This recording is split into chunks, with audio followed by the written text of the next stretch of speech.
Hello everyone, we are from Group 3 and today we are going to talk about language in education. And before we start, I would like to introduce our group members.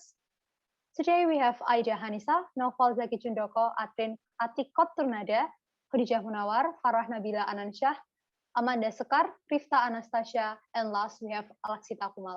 The first topic is going to be talked about by my friend Atik. You can start. Okay, thank you very much for the time, Khodijah. Without any further ado, let me start with second language teaching methods. Second language have been developed over the years. Every approach has something to offer, and almost any approach can be made to work with a great teacher who is a native or near native speaker, motivated students, and the right teaching materials. Second language teaching methods divided into two categories: the synthetic approach and the analytic approach. The first one is the synthetic approach. It approaches the teaching of grammatical, lexical, phonological, and functional unit of the language step by step. The learner needs to put together or fall into this category, which the example in this approach is the grammar translation method for up the mid-1960s, in which students learn lists of vocabulary for paradigms and grammatical rules. Learners translated passages from the target language into their native language and focused on the grammatical parsing of the text, and there was little or no conceptualization of the language being taught. The second one is the analytic approach. The aim of this approach is not to explicitly teach the component parts or rules of the target language. Instead, the learner is given a choice of topic, text, or assignment that are relevant to their needs and interests by the teacher, and their task is to identify the language constituent parts. The idea is that much in the way children learn the second language, adults can best learn a second language excellently by using it. Content-based instruction is one of the most widely practiced analytical approach, in which the focus is on making the language meaningful and on getting the student to communicate in the target language. The synthetic approach begins at specific to general. Meanwhile, the analytic approach goes from the general to the specific. These two approaches must be seen as opposite ends of a continuum along with various second language methods might fall. Moreover, teachers that use a certain approach might not stick to all of its concepts exactly. In an actual classroom, teachers might using techniques that work well for them and to which they are accustomed, even if these techniques are not in complete accordance with the method they are practicing. Next is about teaching reading. Language development is biologically driven process with a substantial innate component where young children are naturally predisposed to uncover the grammatical rules of their language from hearing what people around them. There are three stages language development, such as learning sounds, learning words, and the last one, learning sentences. We go from learning sound first. When babies are born, they can hear and distinguish all the sound of their language in the word. In this stage, children learn phonemes that belong to their language and which don't belong to the language that they are learning. The best way to promote this stage is simply to talk to your children, also pausing for them to respond in a conversation. Okay, next is learning words. In this stage, children essentially learn how the sound is in a language go together to make a meaning. These are called word boundaries.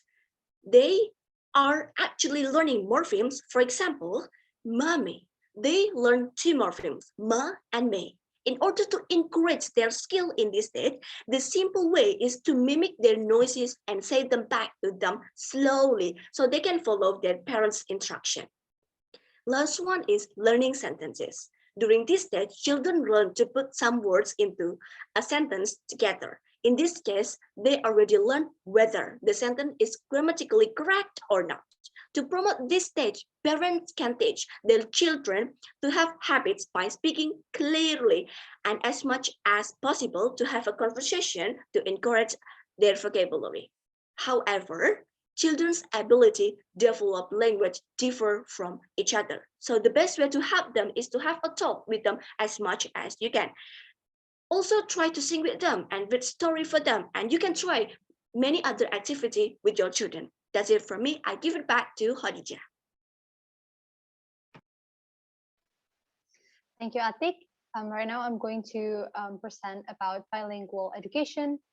So in the process of education, it's inevitable for us to find students that have already developed different language than the one that they are going to use in the classroom situations.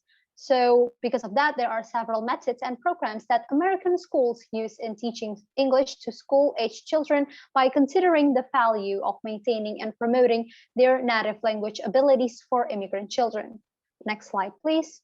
First, we have Transitional Bilingual Education, or TBE programs. In this program, students receive instruction in both English and their native language, and the native language support is gradually phased out over 2 or 3 years. Next, we have Bilingual Maintenance, or BM programs. In this program, students remain in bilingual classes for their entire educational experience. And last, we have Dual Language Immersion, and this program enrolls English-speaking children and students who are native in another language in roughly equal numbers.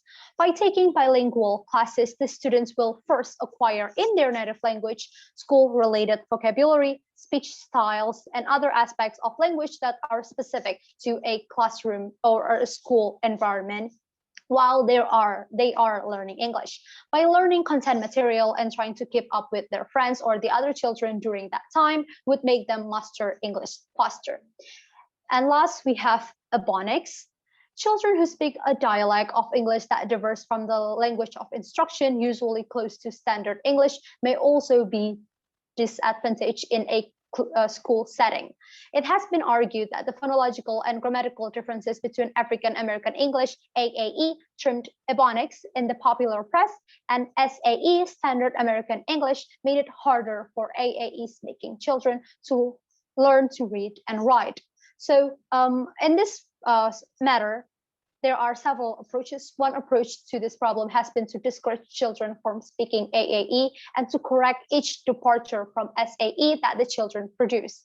This approach is criticized for being physiologically damaging for the AAE speaking children. A more positive approach to this matter is to encourage dialectalism that will teach children to take pride in their native language, and it will also encourage them to use it in informal circumstances with family and friends, while also teaching them second dialect SAE that is necessary for reading, writing, and classroom discussion. So that was our presentation today about language in education. Thank you so much for your attention. We are sorry for the mistakes that we may have made in today's presentation. Goodbye and have a nice day. Bye.